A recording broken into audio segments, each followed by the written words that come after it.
Hey, this is Chuck, and you are listening to Fans with Bands, the podcast where we talk to the fans and the bands they dig about life, music, and whatever the hell else we want to talk about. Today on Fans with Bands, we are talking to the awesome singer-songwriter Judy Banker, along with collaborator and recording engineer Dave Roof. Check it out. Hey, this is Chuck with Fans with Bands, and I am talking to Judy Banker and Dave Roof. Judy and Dave so Judy is actually the main songwriter, and Dave is in your band. Is that correct? Right. Dave is actually has been my backbone. I write the songs, and when I got started out, really like my first recording project. We were just talking about it the other day. Dave, is that it was released in 2014. Uh-huh. And, I hadn't recorded anything before that. Oh, yes, I had recorded with other people or backed them up on recordings, but this was my first project. And Dave, I knew you. I'm not even sure how I knew you. You played with Dick, and I met you that way. And yeah, I think it was probably one of those multi-act benefit shows at the Arc where we first met. I know that was the place where I met John, so I must have met the two of you together. Right. And maybe, this I don't have a linear brain, so it's like I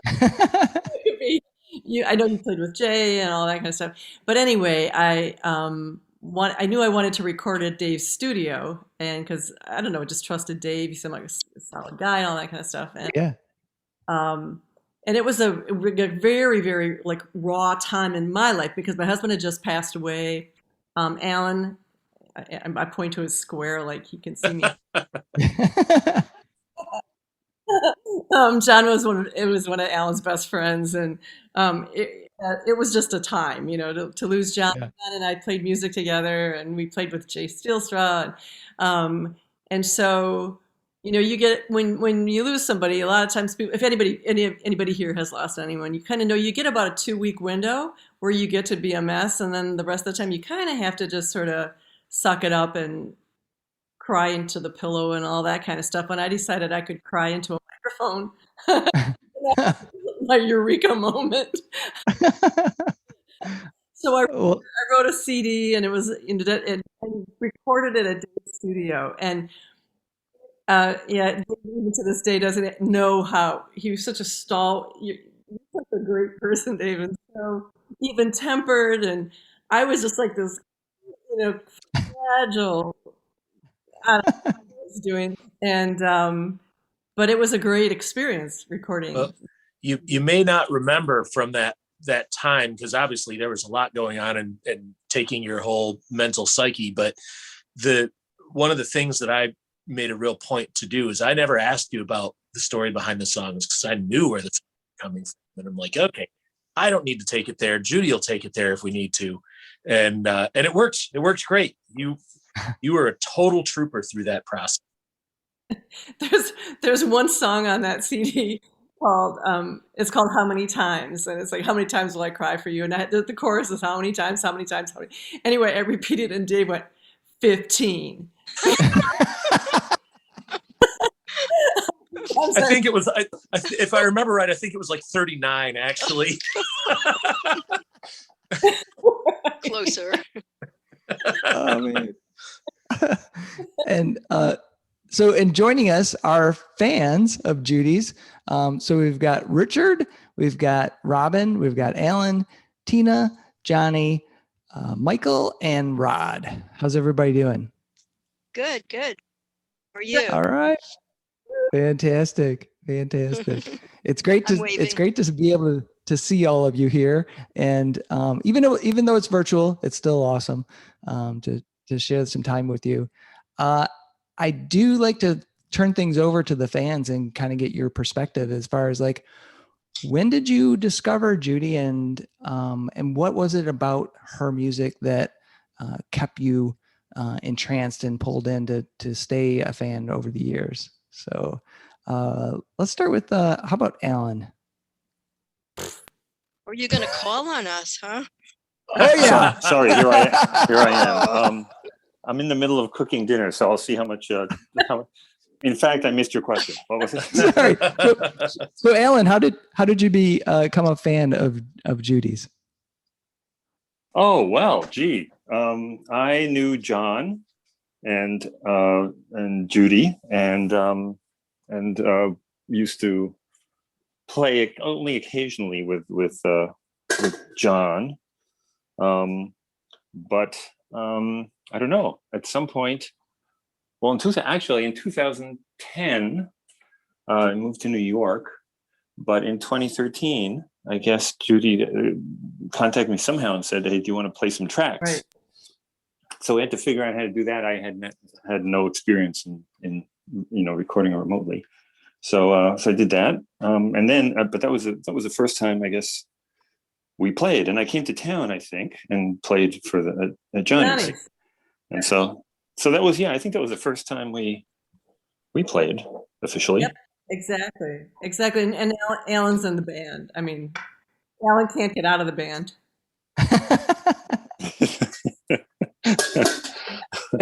And is Alan? Alan, do you play the steel? Is that? Yeah, pedal steel. Yeah. So I gotta tell you, that's pedal steel, especially on Buffalo Motel, is fantastic. Love it. Oh, nice. It's spectacular. Thank you. So Tina, how about you? Okay, how did you become a fan? All right. I was waiting for the axe to fall. Okay. Well, actually, I think Judy and I became friends first, but what happened was we met originally through, you can correct me if I'm wrong, Judy, but there was a show that our friend Dick Siegel was doing. And we got introduced there and chatted and laughed about Judy and John and me and my husband. And then for a couple of years, we'd see each other at like a get together here and there, or a show, somebody else's show or something. And we would constantly be just introduced, always, like everybody would introduce us again, and that just became a joke. And then we just started talking and stuff. And then, I don't remember what the first show I saw was. I saw, you and John playing together, Judy, but I don't remember exactly where. Just kind of went from there, I guess. And very cool. Awesome. How about Rod? I don't know, actually. I haven't known Judy very long. I guess it was when I was making the record at Dave's, and Dave, you talked about her all the time. I mean, that Judy, you were just like constantly coming up in conversation because you'd just done a gig or something like that. So you were sort of this this mysterious but immense figure, like over the horizon, that I had never actually met, even though I'd heard of you for a long time. But I don't remember when we actually met face to face. Right. I'm wondering if it was. I wonder if it was at your gig. Maybe so, at the CD release show. Yeah, that could be. Mm-hmm. Oh yeah, I remember that. I remember thinking, oh, she's here. That's cool. I must have really made it now. Oh, fantastic. Robin. I was just trying to think about that. I remember seeing Judy once before I knew her. I think at Top of the Park, maybe. At maybe that side, the stage, the Grove stage. And then, yeah. And then when I started kind of really following local music and going to Johnny's, and then I don't remember the first show I saw her there, and I think maybe that's where we met, but I'm not positive. And then, I would say it was probably around 2015 when I met you, or 2016. I think so. Yeah. Like that. Yeah. Very cool. I love all her songwriting and music. It's wonderful, and she's assembled such a fabulous band.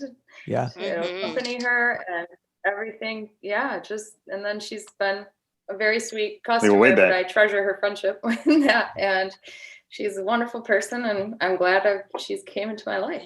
Very cool. Here. And and just so that everyone knows, as far as if you're listening, Robin's a photographer, awesome photographer, and so she's done lots of your promo pictures. Is that correct? A lot, yeah. We've done a lot of. I did yeah. I think the first individual artists sitting with you. We went all over. We went to Seitz's. Oh, awesome! Poor Judy. I was having so much fun. We like kept going a million places. She's probably like, enough already. Then I get home, they have like 800 pictures to go through. But yeah, a lot of band photos and tons of lots of stuff. Well, I don't know if you all know, but Chuck is an amazing photographer and he captures great shots, live shows. Chuck's amazing. So check out Chuck's photography. Oh, thanks. So let's switch over to Richard. Yeah, Richard Banker. yes, I think we've had a bit of a start already. So by Judy actually finding me on this Phil Oakes Facebook site, which we both go on, and we sort of started to we realised of each other's existence, and then Judy very kindly sent me a couple of the CDs to listen to, and it's certainly been getting quite a bit of attention. It's I don't normally come across sort of really good sort of country rock music, which I've not really got that much into, but certainly I really, I very much appreciated your music, and it's very, very strange. It's listening to the rest of you talking about going to various venues. It feels like, well, in Derby, England, it's about the same sort of thing, but just not a different continent, Yeah. Because what last 5 years I've been playing in open mic. Nothing is getting towards recording music. We're just going around various open mics, which I did when I retired because I wanted something to do with my life, and but, and I had to more or less shoehorn my way in, and for younger people as well. Yeah, well, it's there's never a wrong time to go play music. So no, you got it right. Yeah, that's it. Let's see, Johnny, can you hear us? Oh, it looks like you're muted. Uh-oh. Here comes a bit of editing. Bottom left.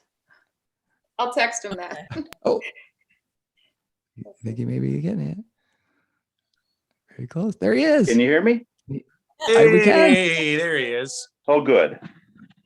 Excellent. So Johnny, how did you become acquainted with Judy and Dave?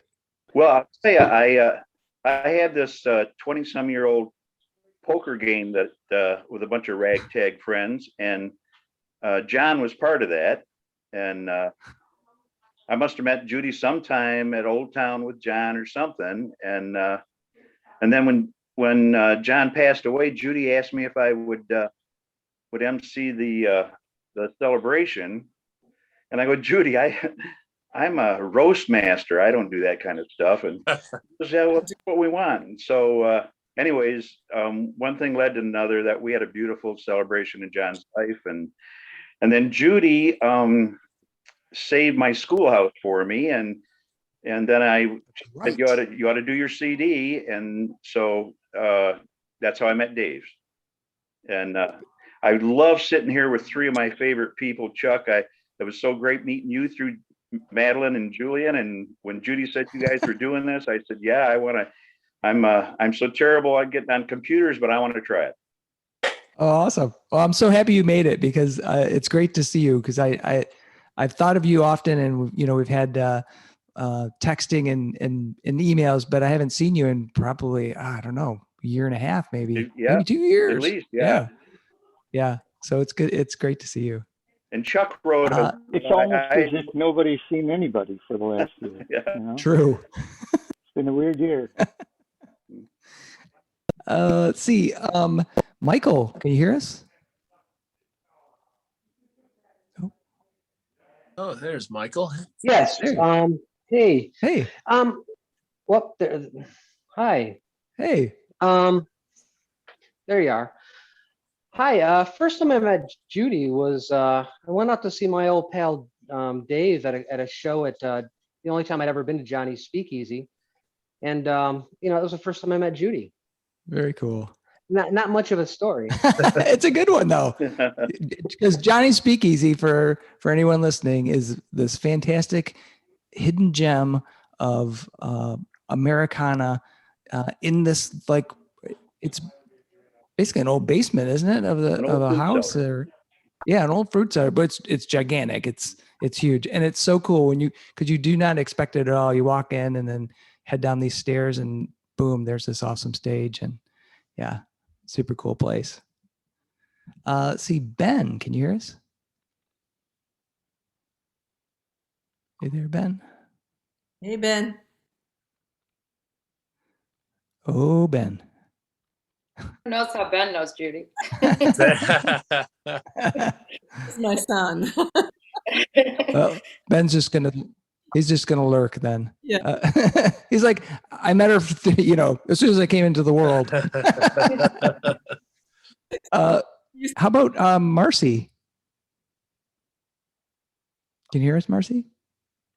Oh, I don't think we have any audio there either. All right, well, we'll circle back if their mics start working. So Judy, at the beginning of 2020, you put out Buffalo Motel. Mm-hmm. Fantastic album. I love it has that deeply personal songwriting that you've had throughout your albums, but I feel like the music on this album has transcended. It's so rich. The arrangements are so vivid and deep, and the recording, everyone's performance is fantastic. Just like I mentioned, Alan's pedal steel. Yeah, I mean, everything fantastic. Your voice. So I'm curious though, and I think we may have touched upon it a little bit as far as songwriting, but for that album, is the songwriting more affected? Like, do you come at it with everything arranged and how you're envisioning the everyone else in the band playing, or is it more the shell of the song with the overall intent, and then you work with the band to like flesh out all the details? I think it was the former on the first couple of CDs that I did, but this last one, I wish Ben's mic was on, because Ben and Dave, and Alan, what we did on this one is Dave is always a producer, and I brought Ben in to help with this because all these years he'd been listening to me play songs and record songs and things like that, and it became known to me that he had other ideas of things I could do with the music. Uh-huh. And I was like, okay, cool. Well, let's do that. So we set up, I think it was in early 2019 or something. It must have been, or at the end of 2018 even. We started to set up pre-production sessions for the band. Alan and John Sperendi and Tony Pace and Brian Williams and Dave and Ben and I would get together in my living room. Dave brought over all his recording equipment, and we just kind of jammed on the songs. Oh. And Ben would have different ideas, or different band members had ideas about what they thought maybe we could go in this direction or that direction. And there was sort of a theme of, we like your music, the stuff that you've put out, but let's do something different. And it was great. I don't know, Dave, I thought we had a blast. Yeah, for sure. We would put on, like Ben especially would find something, we'd be playing, we'd try a couple of different things, and then all of a sudden Ben would pull out some obscure indie rock thing and say, hey, check this out. And it was like totally unlike what we were doing already, but we'd hear it and go, oh, hey, that's cool. Let's try moving in that direction. And yeah, it was very organic and sort of a distinct process of trying to discover what to do to move these tunes some other way. Yeah. I mean, it's definitely has, like I mentioned, your songwriting has the lyrics. I mean, I love Tumbleweed. It's a great song. And the lyrics are always, to me, they feel so personal. But the music this time around, like I said, really expansive. I almost felt like it's a traveling journey, and I don't know if that fed into it at all, because the name implies some type of being on the road. But I was curious if that kind of theme of movement, of being on the road, traveling was filtering into there. Absolutely.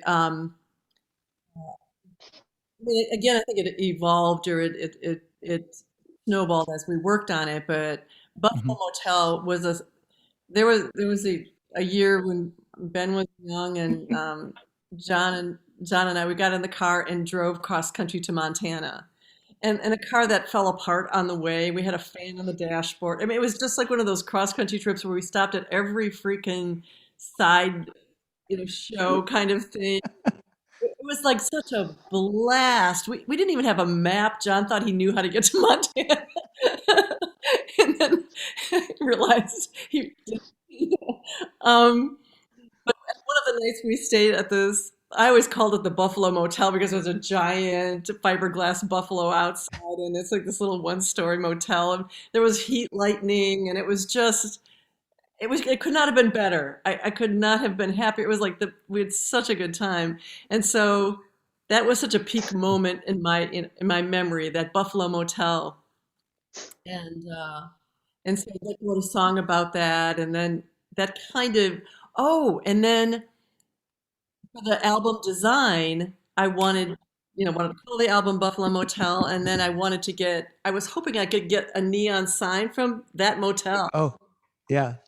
Cover, and I Googled Buffalo Motel neon sign, and one popped up, this great photograph of this guy on Instagram, and Todd Franklin, and it was just the perfect photo. I was proud of myself, and no other photos like it. It was like the only one on Google or Tumblr or whatever the heck. I don't even know what I'm talking about. But online was the only thing I could find. And I messaged Todd and went, please, please, please, can I use this photograph, and I'll pay you to whatever. And he went, oh no, just give me credit. That's great. That's great. Then we sort of became friends, and it was awesome. And yes, so that feeling of big sky country, of like sailing down the highway, heading somewhere with your hair flying, was behind that idea of wanting. And Ben kept talking about this, that a bigger sound. He kept calling it muscular, and I'm like, well, muscular, but I knew what he meant, like something that evoked a big spacious feeling and lots of layers and things. And the guys just. I mean, the band and Dave, like, you're bringing all that recording equipment over and recording every take that we came up with. It was that process actually was a great journey. It was so much fun. Oh yeah. Yeah. It sounds very very organic in that respect. Did you actually use the recording that you did at the house? Or was that just the rough takes so you could get the idea and then go to the studio to do the final? Right. Yeah, it was the latter. We were really just sort of woodshedding it and listening back to those to sort of pick what really worked after the night was passed. But then we re-recorded it all. But most of it, though, was recorded basically live. Like there might be a few overdubs on a song, but for the most part, the core of every song was recorded with all of us in the studio together, playing at the same time as a unit. Oh, awesome. That's really cool. Mm-hmm. So because you get that experience as well, that kind of live feel. So that's really cool. Yeah. And that was recorded, Dave, at your studio, Rooftop Recordings, Yep, correct? that's right. Cool. Very nice.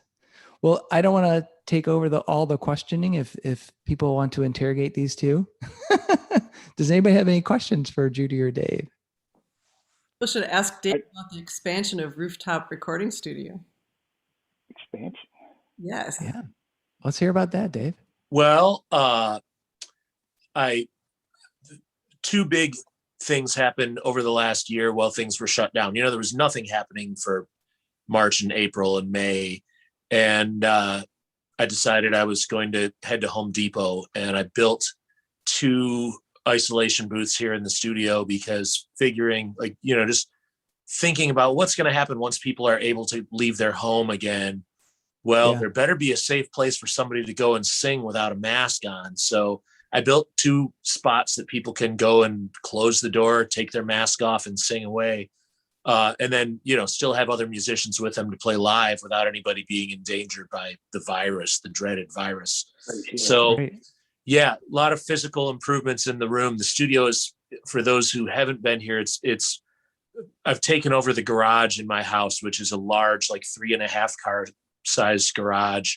And we bought the house with the plan in mind that was going to become the recording studio. And it finally mostly looks like one now when you're standing in there. And then the other big upgrade was I bought a fancy piano this last year. I got a Steinway, so it's outfitted for the next one. Oh, wow, that's awesome! Holy cow, that sounds fantastic. Well, the other big upgrade, Dave, is that you got all this video stuff, right? You have all these cameras and lights and things, and so that's a huge upgrade, I think. Yep. That's a whole changeover in service. And actually, we filmed with Judy last Saturday for the Michigan Music Alliance. Share the Music? Is that what the festival is called? Am I getting that right? Yes, I believe so. It's Share the Music. Or spread the music, share the music. I forget. But anyway, it might be Spread. Yeah, I think it is Spread. Yeah. Right. And that's airing next weekend. Is that right, Judy? Right. March 26th that morning. We're the early birds. 10 o'clock. 10 a.m. Nice. Judy Banker with your coffee. Yeah. There you go. Fantastic. I saw a little bit of that footage, and it just looks really great, So it's going to be cool. And the sound too. That's the thing, Dave. Yeah. Thanks. Was it videotaped and recorded at the studio? Yes. Yes. Very cool. Awesome. I think I saw one of the earlier concerts, which I listened to very intently. It's got this really nice sort of atmosphere, nice sort of setting that you got it in, and the music sounded great, I must admit. Nice. I think that must have been in Barry Lonick's barn. Yeah, that was it. Yeah. Awesome. these collaborations you're doing, Dave, with all the people in their own little areas, and it just blows my mind how beautiful it sounds and how it's all just perfectly aligned. And I'm not very technical, but well, most of that, awesome. So I've done that rooftop artist concerts.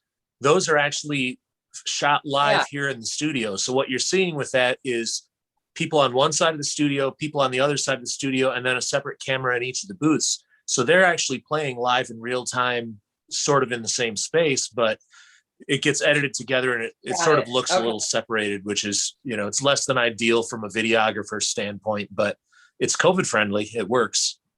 Yeah. Oh, it's amazing. Nice. I think it's really cool. Anybody else have questions for Judy or Dave? No? One I asked before, but maybe now that you're recording, I didn't realize we weren't recording the first time. Judy just recorded a new song. Right. So maybe you should talk about that.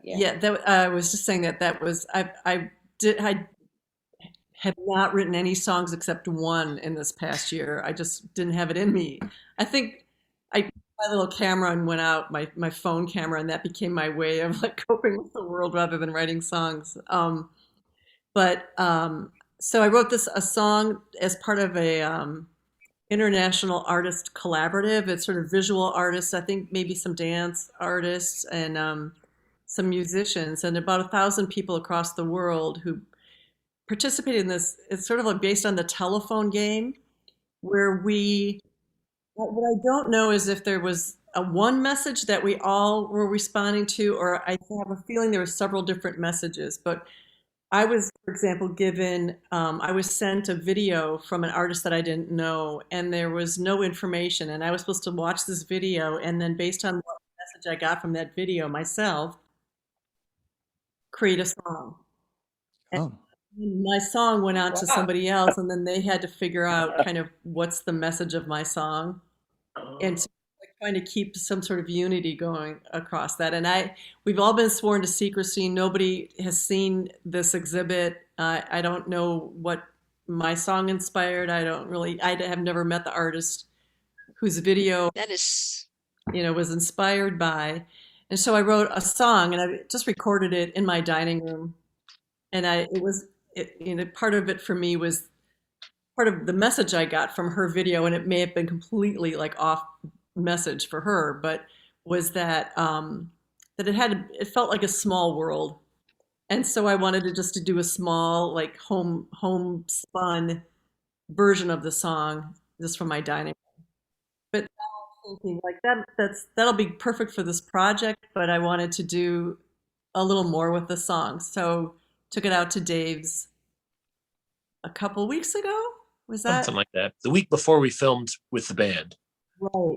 And wanted to keep it low production, like not a lot of instruments, but just some layers. So John Sprendi and Dave and I met out at Dave's studio, and I don't know, was it Sprendi right away went, Dave, play the whirly. No, he had a whirly idea, and I told him to play the whirly. I'm like, no, John, you do it. You have the idea. Let's hear what you got. Yeah. So what's it called? it's called After It Ends. Very cool. Yeah. Awesome. And so when was it coming out again? I think I missed that. We were sworn to secrecy, and so I'm not allowed to release it till. Oh. Oh, Yeah. All right. So we'll have to watch your page and wait for it to be announced. And all right, cool. Awesome.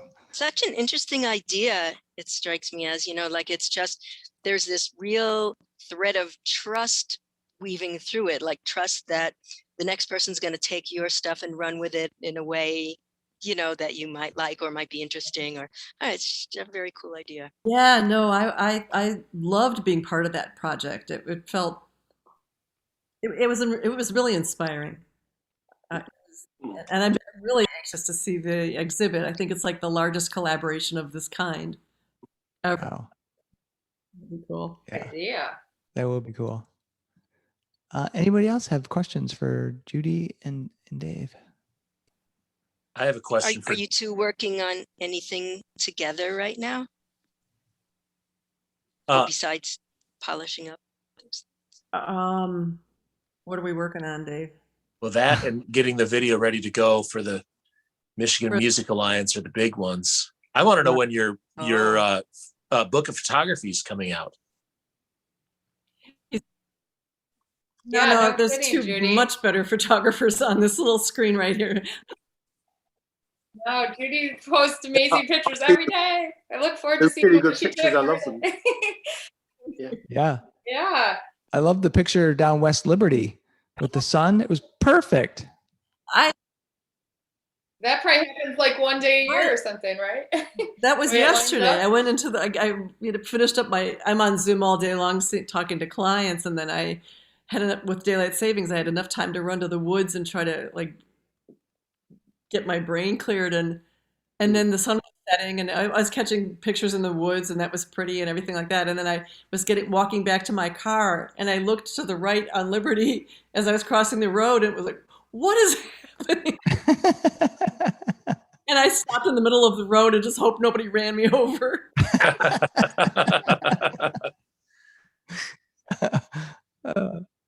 Yeah, That's awesome. it was. That was a great shot.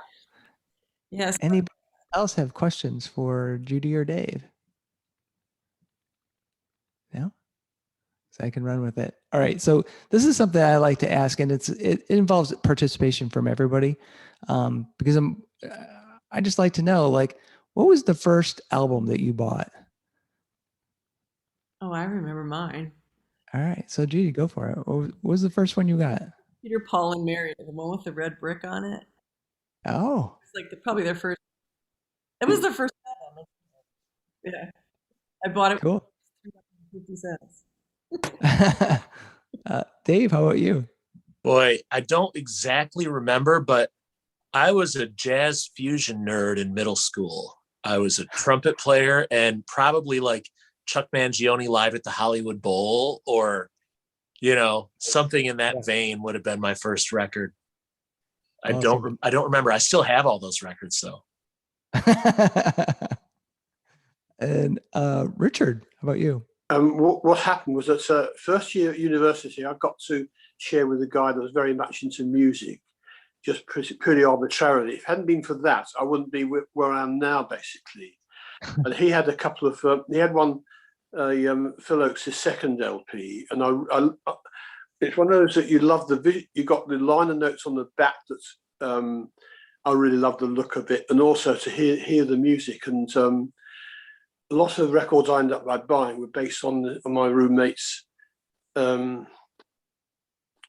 collection. But there's a secondhand record shop in the town where I grew up. I thought, there it is. Okay, I've laid my, that's it, you know. Yeah. Went from there on, you know. Fantastic. That's funny. Robin, how about you? You guys are gonna laugh. I remember taking Christmas money when I was 5 years old and buying the Urban Chipmunks album. That's when I think Urban Cowboy was a big movie, and the Chipmunks made a version. Oh, I got man. that. Do you still have it? Yeah, I think I do. I gotta hear that. That sounds awesome. Next time you're over, Chuck. Oh man. Rod, how about you? It was the Monkees' first album.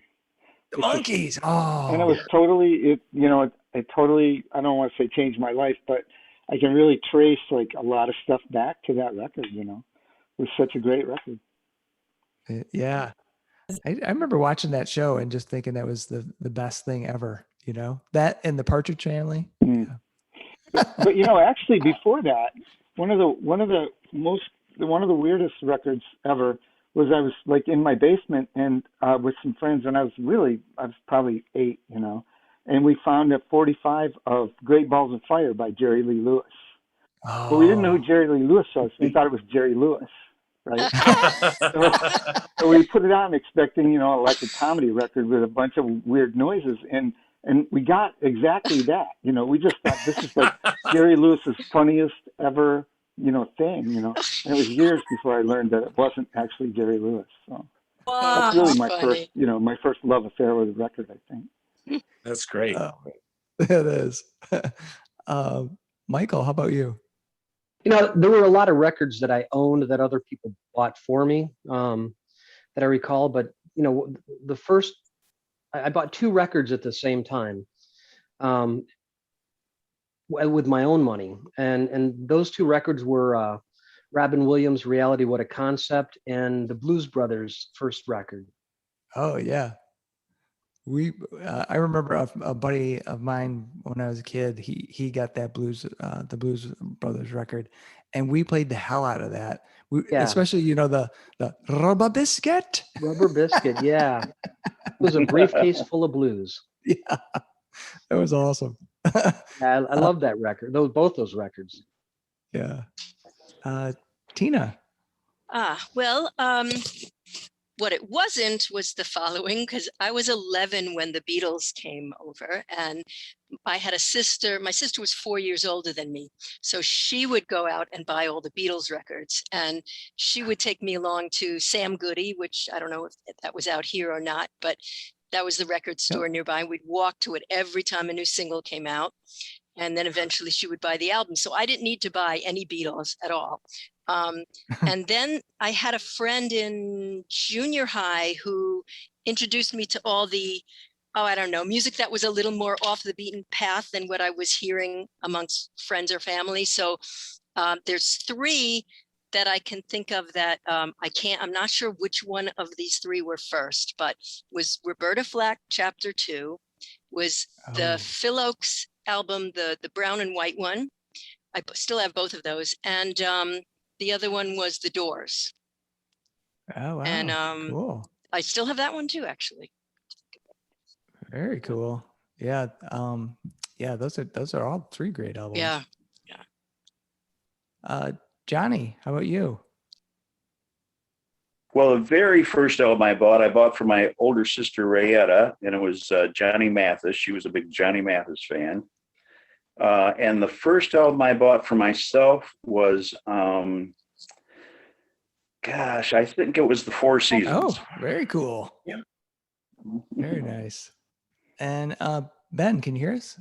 Do you get your mic working? Mic set up, he said. I don't know what I don't know. I just got from him. All right. We'll have to come back, do a special episode with Ben to get his feedback. What was yours? Did you say? What was mine? Yeah. Oh, so very first album I bought myself was Elton John's Goodbye Yellow Brick Road. Oh.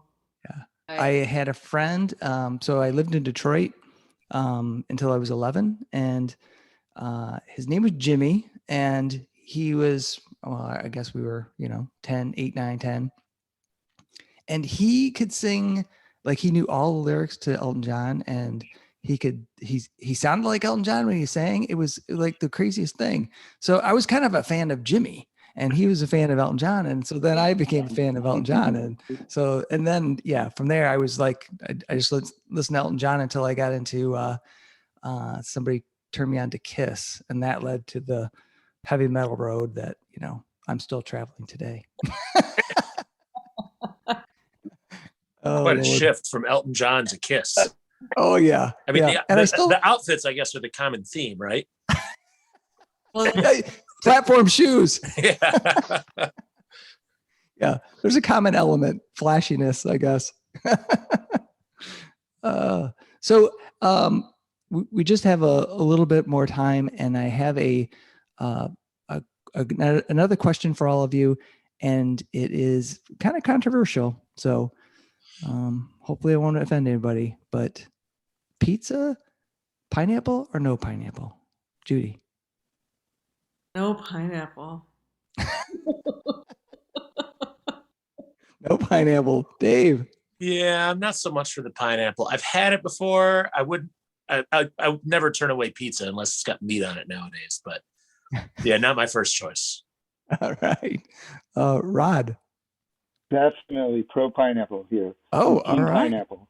Right. So what's your favorite combination with pineapple? Pepperoni. In fact, tonight we had pizza, and we debated about pineapple, but we got red peppers instead. So pepperoni and pineapple is great. Awesome. Richard. Chuck, I'm going to interrupt you. My battery's just about ready to go, but this is great. It was good. Well, thanks, you guys. And if I do pineapple, it's got to be with ham. All right. Bye, Johnny. All right. Bye, Johnny. Yeah, Johnny. Thanks for joining, man. Richard. I'm really not keen on pineapple, so it's got to be pizza, probably with meat. I've not had it for quite a long time, but I did used to have it at one time, so that's my. All right. Robin. I do like it. Ham, pineapple, and green olives. Green olives. A little savory saltiness in there. Nice. Michael. I am definitely pro pineapple. I prefer it with bacon. Oh, yeah. Which bacon is considered a fruit and a vegetable. So. That's right. And Tina. Oh, well, not to be too antagonistic, but absolutely not in a million billion years would I have pineapple on a pizza. Have I made my point? strong no from Tina on pineapple on pizza. All right. So you're saying maybe someday? Yeah. Maybe in a million billion years. Yeah, I'll catch up with me after that. Right. Awesome. Well, thank you all so much for being a part of Fans with Bands. Really great to see you, talk with you. Can't wait to actually, I think we're getting close to being able to be together again and see live music. So I'm hoping that that's sooner than later, but until then, thanks again for joining. Thank you. This was wonderful. Great to see everybody. And Judy and Dave, you guys are great. Cool. Thank you. Really wonderful, always. So good to see you, Judy. It's really nice to be able to be over here, just I just want to sing along for you. Thank you. It was worthwhile staying right. up anyway. Yeah. Yeah. Going to do it somehow or other. Nice. Great. All right. Thank you guys. Bye-bye. Good night. Hi, everybody. Bye. I'm Bye, waving. bye, Dave. Bye. Thanks again to Judy Banker and Dave Roof, as well as fans Johnny, Michael, Alan, Rod, Richard, Robin, and Tina for joining me on this episode of Bands with Bands. Do yourself a favor and check out Judy's latest album, Buffalo Motel. It is fantastic. And keep your eyes open for upcoming virtual and hopefully live shows with Judy Banker. See the show notes for all the details and links. These are tough times for everyone in the creative industries such as music. Your support of live streaming, purchasing music, and merchandise is critical. If you can help out your local artists, please do. If you are in the Michigan area, consider following the Playing in the Detroit Area Tonight Facebook page. It is a place for fans and bands to support each other and share our combined love of music. Thank you all so much for listening. Be sure to hit subscribe on your favorite podcast service to get each and every episode of Fans with Bands. Spread the word by rating the show and leaving a comment. We want to hear what you think. You can keep in touch by following us on social media. This is a Life in Michigan production. Until next time, be well and kick out the jams.